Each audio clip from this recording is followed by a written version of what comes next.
বলছি, আপনারা দেশ বাঁচাতে পারছেন না, আল্লাহর দোহাই লাগে পিঠের চামড়াটা অন্ততপক্ষে বাঁচান। বাটপাড়ের গণতন্ত্র অনেক হয়েছে, এবার এই গণতন্ত্র পাল্টান।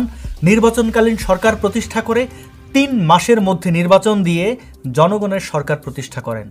অরাজনৈতিক ব্যক্তিরা উড়ে এসে আপনাদেরকে রাজনীতি শেখাচ্ছে। এতে আপনাদের আত্মসম্মান বোধে আঘাত নাই লাগতে পারে, কিন্তু আমাদের লাগে। আমরা রাজনৈতিক সমস্যার রাজনৈতিক সমাধান চাই। অরাজনৈতিক আরবান এলিট, যাদের দ্রব্যমূল্যের হিসাব রাখতে হয় না, 2-4 টাকা করে সঞ্চয় করতে হয় না, মৌসুমি কাজের জন্য দুশ্চিন্তা করতে হয় না, তাদের ফর্মুলা দিয়ে আমাদের সমস্যার সমাধান হবে না। এসব আরবান এলিট, এরা না বোঝে মানুষ, না বোঝে মাটি। এরা নিজ দেশ, নিজ ভাষা, সংস্কৃতি, ইতিহাস, ঐতিহ্যকে তুচ্ছ তাচ্ছিল্য করা ছাড়া আর কিছুই জানে না, কিছুই বোঝে না। এই যে আমরা রাজনৈতিকভাবে সমান 2 ভাগে বিভক্ত একটি জাতি, এর পেছনেও এসব আরবান এলিটদের ভূমিকা মুখ্য। এরা কখনো আরব থেকে, কখনো জার্মানি থেকে, কখনো রাশিয়া, চীন আর আমেরিকা থেকে আমাদের জন্য জীবন ব্যবস্থা নিয়ে আসে, যাদের সাথে আমাদের জীবনের মিল নেই, জীবিকার মিল নেই, জলবায়ু, প্রকৃতি, কোনো কিছুর মিল নেই। এদের বিদেশি প্রভুরা আমাদের উপরে একের পর এক আঘাত হানে, আর এরা বসে বসে ন্যারেটিভ উৎপাদন করে, যেসব ন্যারেটিভ আমাদের সংকট আরও বাড়িয়ে দেয়। এই যে বর্তমান অন্তর্বর্তীকালীন সরকারে যেসব আরবান এলিট আছে, কিংবা ঐক্যমত্য কমিশনে যারা আছে, এদের কাউকে কখনো শ্রমিকের অধিকার নিয়ে কথা বলতে দেখেছেন? আমাদের কৃষি নিয়ে, কৃষকের অধিকার নিয়ে কথা বলতে দেখেছেন? এনজিওর প্রজেক্ট ছাড়া নারীর অধিকার নিয়ে কোনো ভূমিকা রাখতে দেখেছেন? হ্যাঁ, উপদেষ্টা ফরিদা আক্তার একসময় কৃষি নিয়ে খুব কথা বলতেন, তাও একটি মাত্র সবজি নিয়ে, আর সেটি হলো বিটি বেগুন। আপনারা যারা এসব বিষয় জানেন না, তারা গুগলে গিয়ে বিটি বেগুন ফরিদা আক্তার লিখে সার্চ করে জেনে নিতে পারেন। যাই হোক, ফরিদা আক্তার তার বিটি বেগুন নিয়ে আন্দোলন চালিয়ে যাক, এতে আমাদের কিছু যায় আসে না। কিন্তু আপনারা এসব ফান্ডখোরদের পায়ের সামনে লুকিয়ে যখন পড়েন, তখন আমাদের সব কিছু শেষ হয়ে যায়। ভালো হোক বা মন্দ হোক, গণতান্ত্রিক দেশে রাজনীতিবিদদের সাথেই জনগণের সরাসরি সম্পর্ক। এখন দেশের রাজনীতি যদি খারাপ হয়, তাহলে রাজনীতিবিদরা সেটি ঠিক করবে। ঠিক করতে না পারলে রাজনীতিবিদদের সাথে জনগণের বোঝাপড়া হবে। কিন্তু বিদেশ থেকে ফর্মুলা এনে এটা ঠিক করা যাবে না, কারণ এসব ফর্মুলা এমনি এমনি আসে না। বিদেশিদের খেদে কাজ নেই যে ভালোবাসা মানে ফর্মুলা দিয়ে পৃথিবী ঠিক করে দেবে। বিদেশি মোড়লরা এসব ফর্মুলা দেয় তাদের মোড়লগিরি অটুট রাখতে, তাদের দেশের জনগণের জন্য খনিজ সম্পদের মজুদ বাড়াতে, আর তাদের ভবিষ্যৎ সুরক্ষিত করতে। আমরা কেন নিজেদের ভবিষ্যৎ বাদ দিয়ে মোড়লদের ভবিষ্যৎ নিয়ে দুশ্চিন্তা করব? এই যে বাটপার সরকারের প্রধান বাটপার ইউনুস, হাফ নোবেল লরিয়েট। আপনারা এখনও বুঝতে পারছেন না কাদের প্রয়োজনে তাকে নোবেল দেওয়া হয়েছে, কিংবা নোবেল শান্তি পুরস্কারটা আসলে কাদেরকে দেওয়া হয়।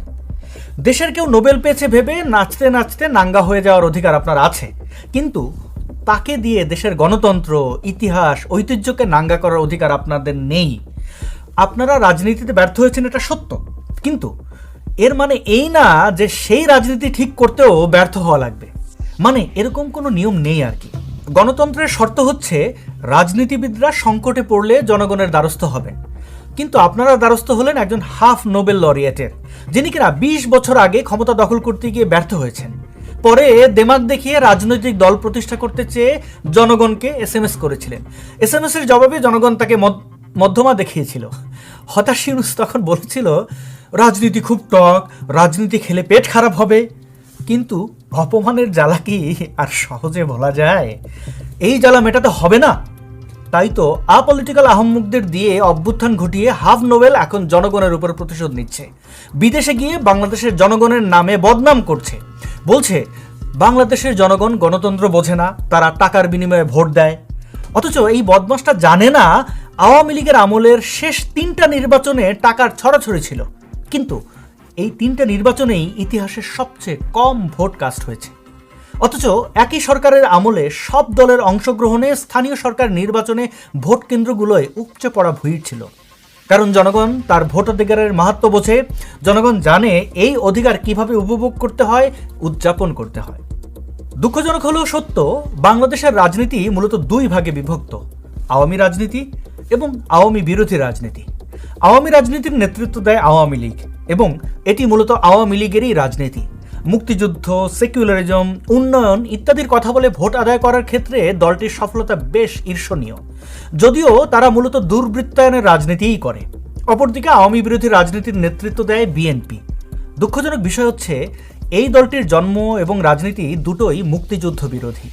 বাংলাদেশের জন্ম হয়েছিল সামরিক স্বৈরাচারের সাথে লড়াই করতে করতে। একজন জেনারেল ক্ষমতা দখল করবেন, রাজনৈতিক দল বানাবেন, এসব দেখার জন্য বাংলাদেশের জন্ম হয়নি। জিয়ার ক্ষমতা দখল এবং রাজনৈতিক দল গঠন আমাদের স্বাধীনতা সংগ্রামের মূল ভিত্তিতে সরাসরি আঘাত করে এবং করেই যাচ্ছে। মুক্তিযুদ্ধ বিরোধী সব রাজনৈতিক দলের মা হলো বিএনপি আর বাবা হলো জামায়াত। কি সুন্দর এক পরিবার তাদের।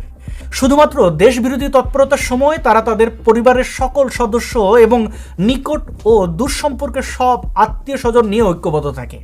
বর্তমান পরিস্থিতি দেখুন, ঐক্যবদ্ধ হয়ে বিএনপি পরিবার কি করছে? ইউনূসের নেতৃত্বে দেশের মারছে। অথচ দেশের প্রয়োজনে, দেশের মানুষের প্রয়োজনে বিএনপি কখনোই জাতীয় ঐক্য তৈরি করতে পারেনি। জাতীয় ঐক্য তো দূরে থাক, পারিবারিক ঐক্যও তৈরি করতে পারেনি।